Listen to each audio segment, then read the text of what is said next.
ఈ భావాల్ని మనం ఎంత మోతాదులో మనము ప్రదర్శిస్తున్నాం లేదా ఫీల్ అవుతున్నాము, ఎన్ని నిమిషాలు అంటే దుఃఖం వచ్చినప్పుడు కానీ, కోపం వచ్చినప్పుడు కానీ, లేదా ద్వేషం వచ్చినప్పుడు కానీ, అసూయ కలిగినప్పుడు కానీ మనం ఎంతసేపు ఉన్నాము అంటే మానవ సంబంధాలని మెరుగుపరుచుకునే క్రమంలో తప్పనిసరిగా మనల్ని మనం అంచనా వేసుకోగలిగి ఉండాలి.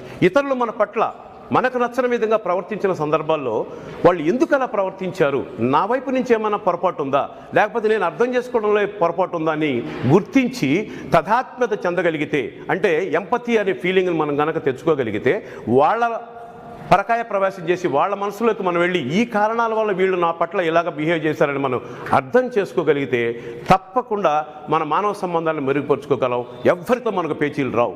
కాబట్టి ఎమోషనల్ ఇంటెలిజెన్స్ మన దైనందిన కార్యక్రమాల్లో, మన జీవితంలో చాలా ప్రాధాన్యత అంశము. అది గుర్తెరిగి ముందుకు సాగితే తప్పకుండా మనం విజయం సాధిస్తాం.